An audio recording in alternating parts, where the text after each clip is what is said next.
Coming up on Hunter News Now. Anti-Semitism is surging around the country. Find out what CUNY is doing to stop this hate speech on its campuses. We'll also give you an update on the 68th Street subway project that is welcome news to commuters. And later, monkeypox and what students are doing to stay safe. All that and more on this edition of Hunter News Now.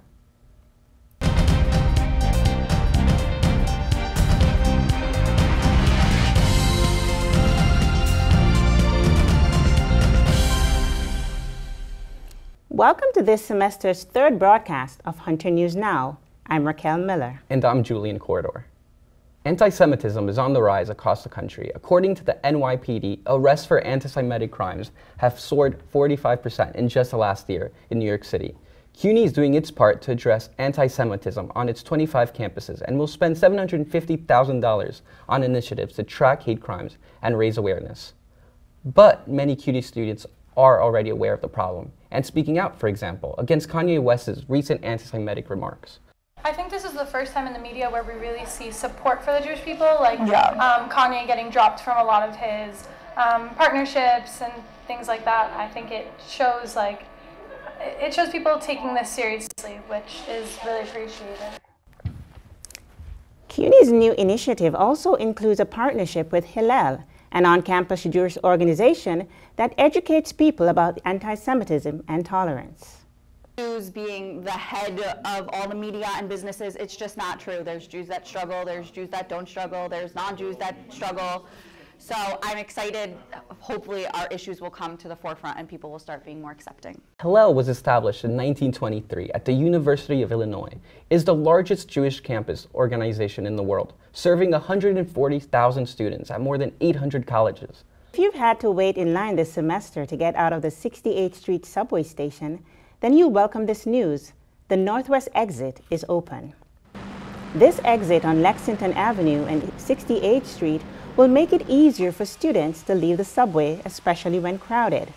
An elevator is also expected to be added on the northwest corner of Lexington Avenue and 68th Street, along with a relocated stairway on the same corner. The project is expected to cost taxpayers $120 million and should be completed by 2024. And some good news as well for students looking to take advantage of President Biden's debt relief program. The application website has officially been launched and can be accessed at www.studentaid.gov.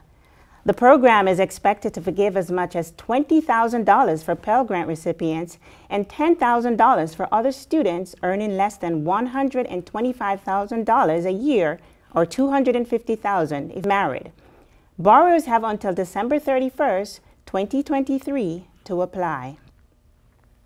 As people worry about the potential triple-demic this winter, that's COVID, flu, RSV, a respiratory virus, monkeypox seems to be low on students' radar. According to NYC Health, nearly 150,000 people have already been vaccinated in New York City, but the city's health commissioner has not yet declared victory against monkeypox.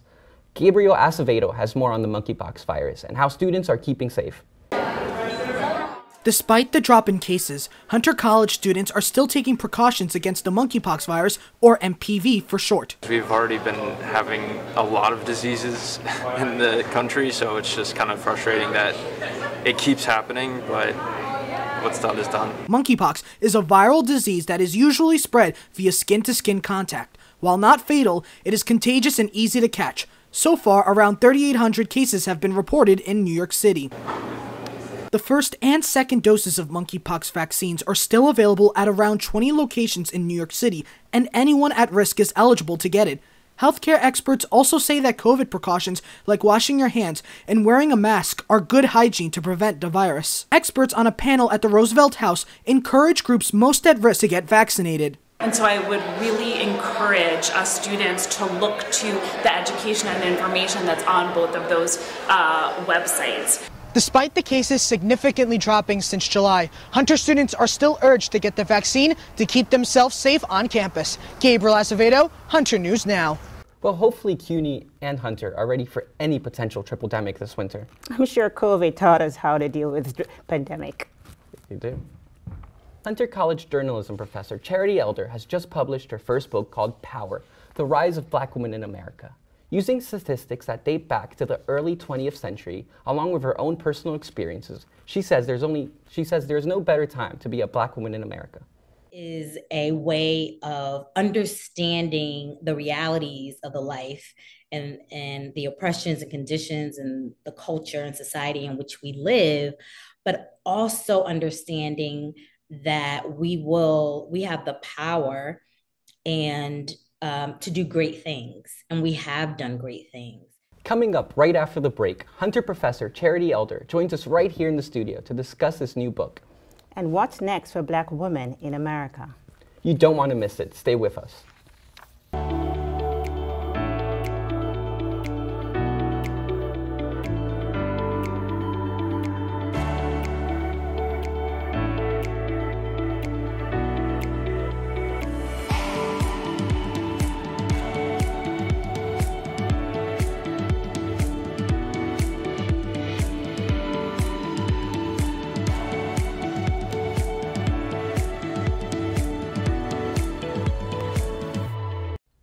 Welcome back. As we mentioned, Hunter journalism professor Charity Elder has just published her first book. And just to remind you, it's called Power: The Rise of Black Women in America. This book dives into how and why Black women have triumphed over the years. The customer reviews on Amazon are in, and so far it's all 5 stars, with readers calling it inspirational, provoking, and timely. We're so happy to have Professor Elder here with us today to tell us more about this book. Thank you for having me. So you describe Black women as dope. Break that down for our audience. So dope is a phrase that, first was about illicit drugs in the 80s, early 90s. It changed to be more about something to be emulated, something to be admired. And so when I say Black women are dope, I'm saying we're to be emulated and admired. What inspired you to write this book? I was inspired by a conversation I had at a work event in 2016. And out of that conversation, I realized that there needed to be more of a broader conversation for Black women specifically around how well we're really doing, how we really see ourselves, which is different in a lot of ways in the way that society might view us. You coined the term secret sauce. What are the ingredients of that sauce? So I don't know if I coined the term secret sauce, but you can say that I'm using it in this context as a way to show how well Black women have done. I use data to show that Black women have done well. And the way that we've done that is with the secret sauce, which has 4 components. Our foremothers, like our elders in the Black community, also creativity, how creative Black women are, the Black sisterhood, and also faith. Tons or many studies have been done which have shown that Black women are one of the most faithful in terms of religion or spirituality groups in the United States. So why do you say that lemonade lifestyle is intentional? So, well, first, let me explain what the lemonade lifestyle is. It is essentially the idea that you take the bitterness of life, some of which is everyday life that we all encounter. For Black women, it is compounded by intersectional oppression. And so you take that, the bitter, you add the sweet of the secret sauce, and with that is the fortitude and resilience that you get from the sweetness to form a lemonade lifestyle. It is not a passive lifestyle, it's a lifestyle that understands that in order to move forward, you have to move forward. Get rid of the bitterness. Get rid of the bitterness, that's right. Like that. Well, not get rid of it, understand the bitterness, but you're not allowing it to stop you. That's really nice. The book is about power. What does the data say about that?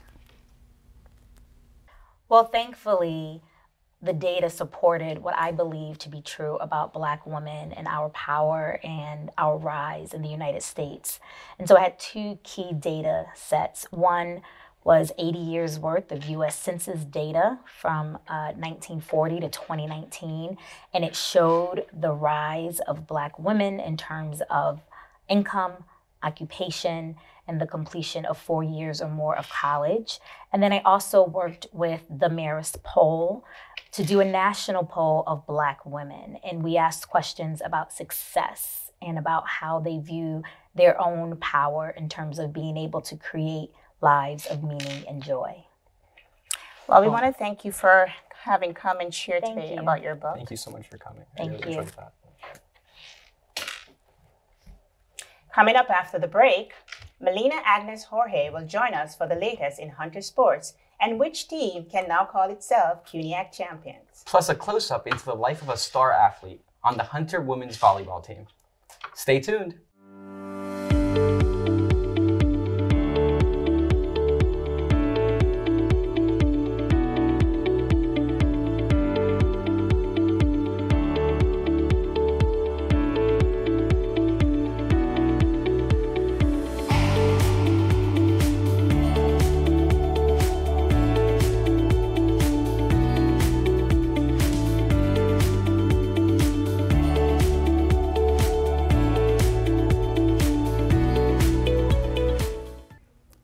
Welcome back to our sports report. The Hawks have been doing great and making our school proud this season. Sports anchor Melina Agnes Jorge joins us now to give us all the details. Welcome, Melina. Hi, Juliana and Raquel. Thanks again for having me.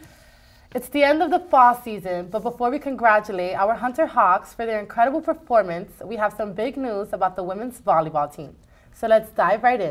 The women's volleyball team can now officially call themselves CUNYAC champions. The Lady Hawks went head-to-head with Baruch College in the semifinals and defeated Baruch in 3 straight sets. The team brought their A-game with the sneak push by Bethany Tomaneng to end the first set. When Baruch failed to get the ball over the net after an attempted spike, the crowd was going wild with fans packing the Hunter Sportsplex. It was spike after spike as Hunter proved why they deserved to be in the finals. After defeating Baruch, the team had no rest, as the very next day, the players went face-to-face against defending champions, Brooklyn College. These matches grew more and more intense by the day. The crowd was so involved and engaged, and the Lady Hawks did not disappoint. It was no secret that they wanted to win as they played with so much passion. The team was jumping higher than ever before to block those aggressive spikes and diving in every direction to ensure the ball did not touch the floor. Most of their spikes coming from either Miriam Adarada or Isabella Williams. The intensity was building as Hunter had already won 2 sets, and then in the last set, every move mattered. Brooklyn College was getting a bit sloppy near the end as they failed to receive a serve that hit the net. The winning point went to Hunter as Brooklyn College just could not keep the ball from going out of bounds, clinching the CUNYAC championship. For Hunter, the Lady Hawks are now heading to the NCAA tournament, so that means that the team is not done yet. They will keep competing as long as they keep winning. Now some other congratulations are in order. Shout out to the men's cross-country team as they have just won their 2nd straight CUNYAC championship. The undefeated women's tennis team also won the CUNYAC championship for 2022. So many fall champions. Congrats to all our superstars for the fall. It's incredible to see how many student athletes are succeeding at this school. Isn't it? It was so fun to watch. I can't wait for the winter. Now, let's move on to winter sports that have just started. The women's basketball team just had its first game against the College of New Jersey. The Lady Hawks unfortunately did not win, but they have plenty of games left to play as their season ends in the middle of February. The men's wrestling team also just had their first match against Keystone College. Great outcome as top performer wrestlers Gevorg, Diego, and Jake won all of their matches. The women's swimming and diving team will be starting up their winter season very soon, and it's gotten some good news because sophomore Jermaine Chow has already won preseason swimmer of the year after her incredible freshman year. On our next show, we have some news on how the men's basketball team looks this year. It has a lot of games coming up, and I'm sure these players won't disappoint. But before I go, let's go back to the women's volleyball team again and one of the team's stars, freshman Bethany Tomaneng, who has been serving up some tough competition on the court all season. She has been Rookie of the Week 4 times during this fall and is now a CUNYAC champion. Tomaneng grew up on the West Coast in San Diego and is enjoying her new life as a scholar athlete on the East Coast. I spent some time with Tomaneng to get an inside look at how she does it all, one set at a time.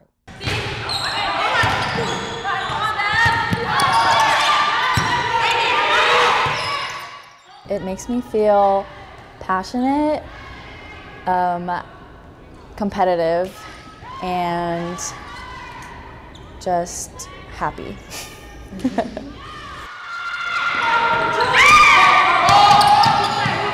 My name is Bethany Tomaneng, and I'm a freshman, and I'm majoring in psychology. I think that the girls on the team are really good at making the freshmen feel like included and a part of the team. There's definitely not a lot of like isolation or them being like, oh, you're just a freshman. Like right from the start, I felt really, really welcomed, and they just are the best and made me feel really comfortable. I think from the beginning, when I was first looking for schools, I wanted to play volleyball and I wanted to be at a good level, but at the same time, I really, really was prioritizing the academics that the school had.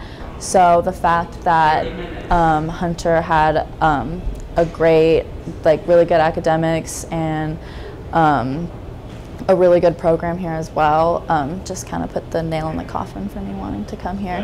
When I first go back to serve, I try to just clear my head, and what really helps is that I have a set routine. So like my ritual before I serve is that I hit the ball twice and then I bounce the ball twice and then I set up and then I serve. So doing that routine every single time during games and during practices really clears my mind and makes me more focused.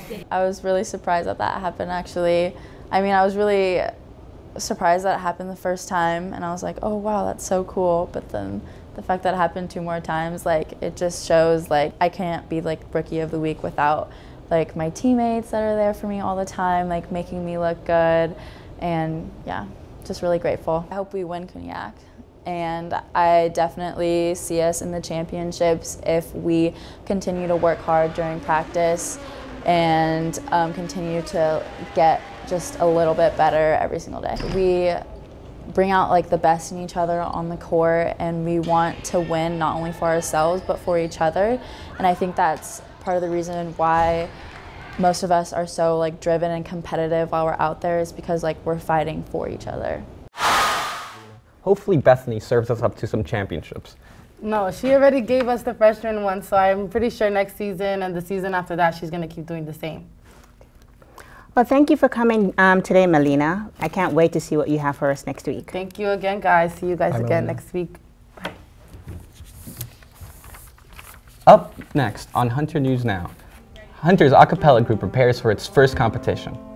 And the reveal of the new Appel Rehearsal Hall for music students, along with a look into the life of a CUNY influencer.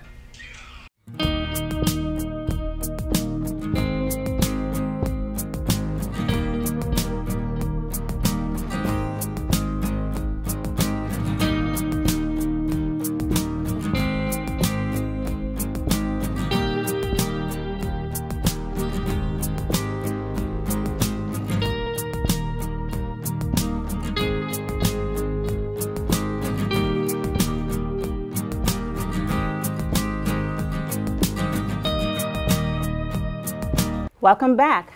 Hunter's version of the Bellas from Pitch Perfect is back for another season and ready to hit all the high notes. The group is called Hawkapella, and it performs in competitions and on campus. A cappella is an Italian term that means singing with no instruments. So these performers make music using nothing but their voices. Our reporter, Julia Vasilicoso, has more on the year ahead for these collegiate crooners. Junior Amy Cami is not only a third-year member of Hawkapellas, but also the club's treasurer. After performing in an international competition last year, she is very excited about singing in this year's competition. We got some good new voices at auditions and a few new guys, which we really needed. Hawkapella music director Nicole Palmetto agrees and thinks some of their past hits will take on a whole new sound this year. This year we're starting off strong. We're singing one of our songs that we sang at the last ICCAs, The Bones by Maren Morris. In the foundation Hawkapella's new president, Brooke Aronakis, is keen on getting the club more involved on campus this year. This year is definitely going to be different. We are going to have way more performances. We're going to be performing a lot for the student body. So hopefully we'll get more exposure, more people to join the club, and then we'll just grow more and more as years go on. Not only is The Bones one of my top songs on Spotify now, but the group will be doing one of the hardest things in music for their first competition, composing their own song. For Hunter News Now, I'm Julia Basilicoso. The Hawkapellas may be interested in this next story about a renovated rehearsal space for music majors. The roughly 240 music students now have a place to practice with the opening of the Appel Rehearsal Hall. The legendary jazz musician Wynton Marsalis joined the Hunter administration to unveil the space earlier this semester. Located in the North Building, the 2,200 square foot studio features 4 mics, speakers, and sound dampening curtains. The space is named in honor of the faculty members Helen and Bob Appel. The Appels have donated over $1 million to cover the cost of construction for the project. Anyone who wishes to use the Appel Rehearsal Hall can visit the music department to book it. From performers to influencers, if you're an avid user of social media, consider checking out CUNY's TikTok. There's where you'll find students like Kalissa Prasad, who take the latest social media trends and add some CUNY flavors to them. Michael Tamsariakit caught up with Prasad to discuss what it's like being Hunter College's TikTok queen.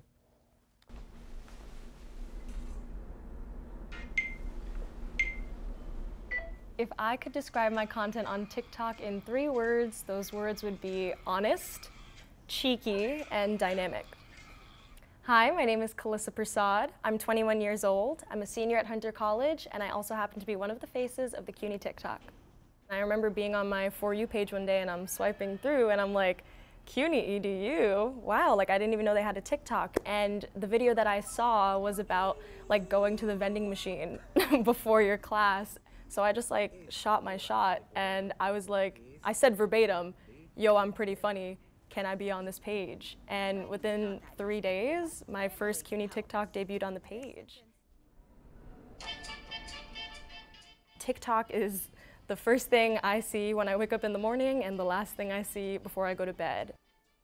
I spend 12 hours on my phone every day just kind of looking at content, which sounds ridiculous a little bit, but it's essential. Being camera ready, having your makeup on, having your face look good, your hair look good is one of the most important parts of being a TikTok personality.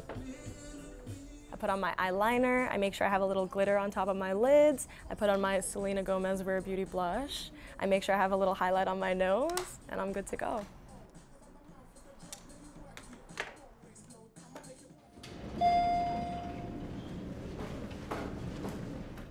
One of the best parts of being a CUNY TikToker is getting to collaborate with other students from other campuses. Together we can talk about the latest trends, we can brainstorm ideas, and eventually film the TikToks that you see on CUNY EDU. Being a Hunter and CUNY student has afforded me a lot of different opportunities. I was in a Subway ad over the summer for CUNY. I've gotten to exercise my professional acting muscle too, because CUNY has allowed me the flexibility to do these auditions and pursue my professional career while in school. When people watch my TikToks, whether it's on the CUNY page or my personal page, I hope that they are able to have a good time, relate, feel like they have this sense of interconnectedness and have a sense of community. My main goal is always to put a smile on someone's face, make someone laugh, make someone feel like they belong. And if I've done that, then I've done my job. And finally, today, we end on a sad note. Hunter College is mourning the passing of Professor Robert Stanley. For over 40 years, he has helped students begin their media careers with his Introduction to Media Studies class. For this edition of Hunter Students Speak, we spoke to students who wanted to pay their respect to this beloved professor. Professor Stanley was kind, he was professional, and he cared a lot about teaching and imparting his wisdom to students at the school. Professor Stanley was a passionate thinker. Professor Stanley was nice, compassionate, and a consummate teacher. Yeah, I know that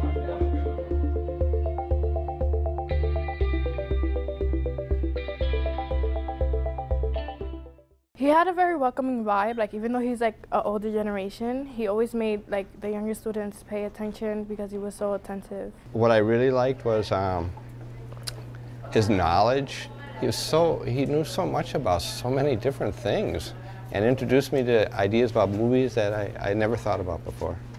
He definitely kind of helped me like navigate to like what exactly I want to do in media, because he like talked a lot about like the different jobs and stuff that they have. When you think journalism, you think just write a story, move on with it. With him, we heard all about these different jobs, different techniques, different avenues you could take, and from there you guys can do something with yourself rather than just write. Before anything even started, you'd just walk in and there'd be this music and he'd be jamming to it, and I'd leave the class like knowing one more song, and he'd play a variation of rock, of pop, of like whatever it is. And I think that was just so cool. Thank you, Professor Stanley, for telling me that it's okay to have 3 different fonts on a single PowerPoint and to have the title still up there. You know, it shows that I don't need to have perfect slides to be a professor in the future. Thank you for being the first person to teach us everything, not everything, the basics of what we knew about media, and we appreciate, I'm sure everyone appreciates all that we learned from you. You have to go. I could probably stay here all day. But I'm looking forward to meeting with my colleagues. So I thank you all. See you on Monday. Please stay safe over the weekend. We'll all be back in the classroom next semester. Going to miss these close-up faces, though, I have to say.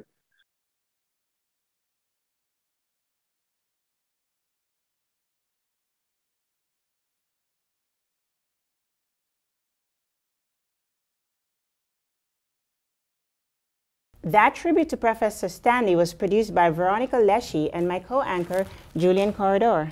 Great job on that, guys. I've never had Professor Stanley, but I've heard really good things about him. I had him for one class during COVID, and he really made online learning great. That's the end of this week's Hunter News Now. Once again, you can check out all our student stories on our YouTube channel, Hunter College Journalism. Make sure to also check us out at Hunter Journ on Twitter, also at Hunter JORPGM on Instagram. On behalf of everyone in the studio, thank you for watching. We'll see you next time.